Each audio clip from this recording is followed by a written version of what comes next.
Before we dive into the world of football, remember to hit that subscribe button and give this video a thumbs up if you enjoy it.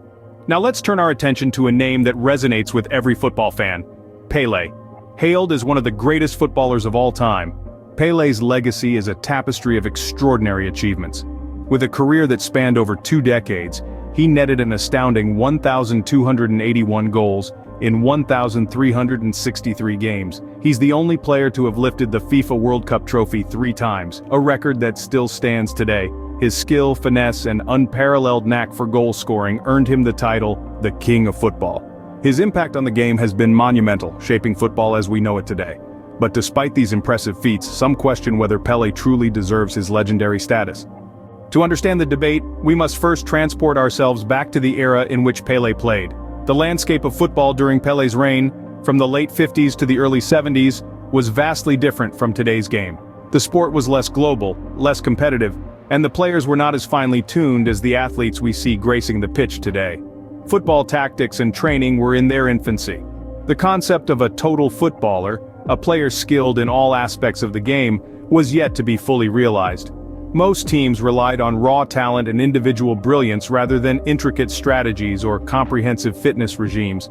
Pele thrived in this environment. His natural ability combined with an uncanny knack for finding the back of the net set him apart from his contemporaries.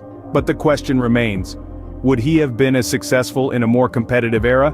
This era, arguably less competitive and advanced, raises questions about Pele's legendary status. Fast forward to today's football world, a landscape vastly different from Pele's era.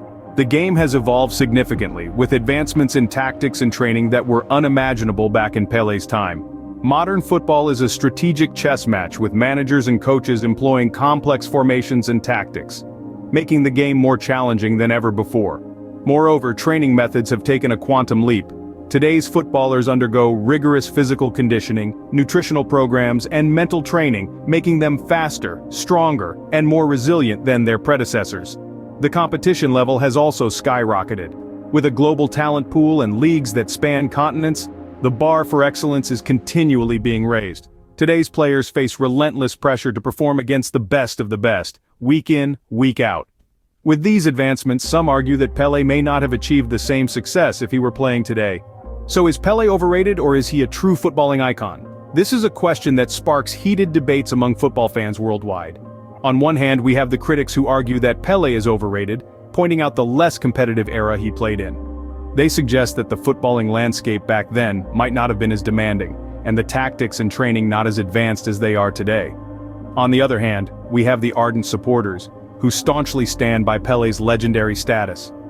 They emphasize his natural talent, formidable skill, and remarkable goal-scoring record. They argue that his ability to perform under pressure and his undeniable impact on the game are what make him a true icon. But at the end of the day, this debate is largely subjective. It's influenced by personal opinion and individual perspectives on the game of football. Whether you view Pele as overrated or as a footballing icon, one thing is clear: his legacy in the sport is undeniable. So, where does this leave us in the debate over Pele's status? We've delved into the legend of Pele, explored the era in which he played, compared it to the modern age of football, and engaged in the ongoing debate. We've seen that Pele's impressive record and natural talent are undeniable. Yet we've also noted the argument that the relative simplicity of his era may have bolstered his success. This conversation, like many in the world of sports, is nuanced. It's colored with the hues of personal bias, shaped by the lens through which we view football. Some will forever see Pele as a shining star in football's constellation, while others may perceive him as a slightly faded comet, outstanding but somewhat overrated in the grand scheme of things. Thanks for joining us on this journey through football history. Don't forget to subscribe for more sports content and share your thoughts on Pele in the comments below.